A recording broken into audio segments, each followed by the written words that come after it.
Hey guys. For writing today, we're going to continue working with poems. Just to review a little bit, we've talked about what makes a poem, and it's actually kind of a hard thing to know and to tell because poems can rhyme or they don't have to rhyme. They can be long or they can be short. They can be written like 2 or 3 words or they can be written full sentences. It's kind of hard to say what necessarily makes a poem, but a lot of us, when we read a poem, we know that it's a poem, right? So, we'll continue to learn a little bit more about that as we go. I have a new poem for you guys today, and then a couple questions for your assignment. I'll try to keep this nice and short so you can get right to the assignment, but I wanted to share with you a new poem called Child Frightened by a Thunderstorm by Ted Kozer. One of the two. Okay, I'm going to read it twice. I would like you, at least the first time, maybe the second time if you'd rather, close your eyes and just picture what this poem's talking about. See if you can notice those sensory details and that personification, if there's any. See if you notice any of those things as I read, okay? So this is Child Frightened by a Thunderstorm by Ted Kozer. Thunder has nestled in the grass all night, and rumpled it, and with its outstretched wings has crushed the peonies. Peonies are a type of flower. Its beak was bright, sharper than garden shears, which are scissors for cutting flowers. And clattering, it snipped bouquets of branches for its bed. I could not sleep. The thunder's eyes were red.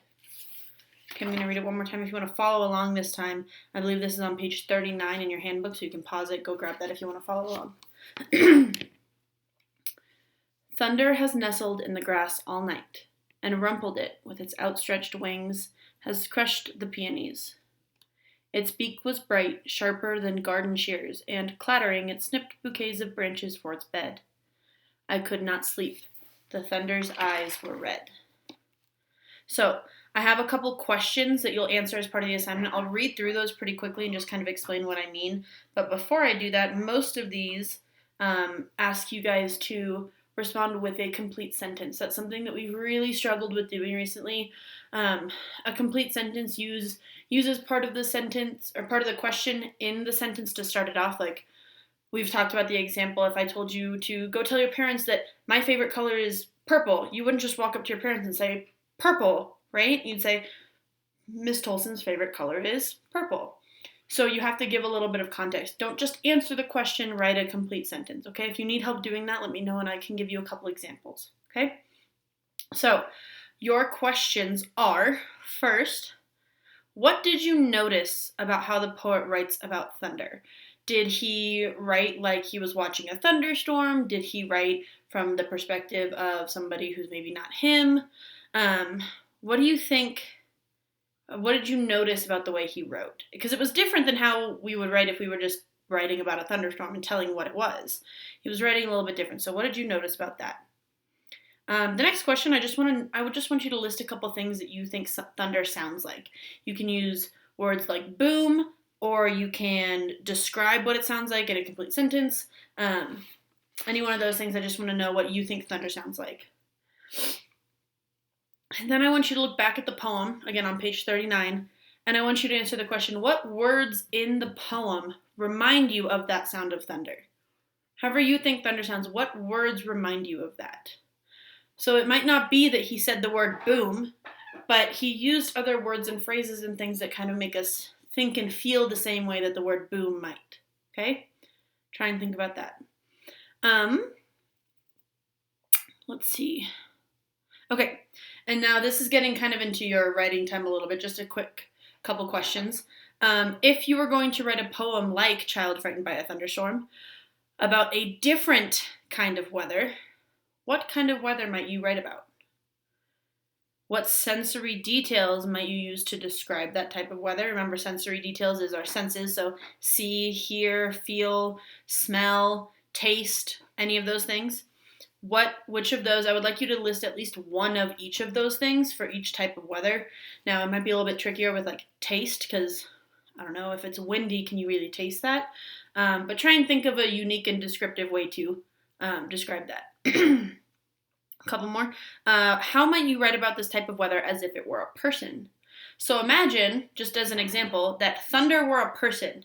I imagine that if Thunder were a person, it would be a man, and he would be big and burly and tough and kind of scary. So if your type of weather was a person, what do you think that person would be like, or what do you think that person would do? So I imagine Thunder yelling and making loud noises and grabbing things and shouting. And so picture the type of weather you're thinking about. What would that person be doing if they were a person? And then I want you to also answer the question, what might you do in that kind of weather? For example, Thunder, especially if he's a man, sounds big and kind of scary, right? But I love thunderstorms. So if I were writing to answer this question, I would say that I would go outside and enjoy the rain or watch from my window while I read a book or something like that, okay? So those are your questions for today. Now for your writing time. I want you to spend about 20 to 30 minutes, however much time you can, writing. We haven't done a ton of free writing during this online school time, and it's almost as important as your reading time. So if you're doing 30 minutes of reading every day, I would really like you to try and fit in at least 15 to 20 minutes of writing. Today, part of your assignment is at least 20 minutes of writing, more if you'd like. And I'm looking at your assignment on Seesaw right now, and what it says is spend about 20 to 30 minutes either writing here in Seesaw or write in your writing journal, and you'll do one of the following things. Either one, continue some writing that you've already started. So if you already have something, a story or a poem or something that you've started working on, maybe you started with some ideas for the July poem and you want to finish that, go ahead and do that.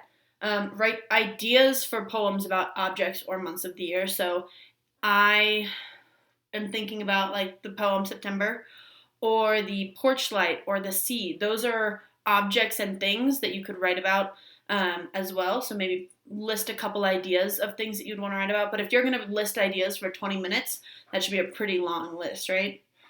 Or write about anything you choose. I would like you to try and stick with poetry, but I'm not going to require that yet. We're just still kind of exploring it. Excuse me. And then it says post your writing here, so you can write either down below that space or write in your journal and then post a picture as your response. You do still need to answer the question, so make sure you do that, but I think you should be able to also post a picture, or you can just send me an email with the picture if you'd like to do that.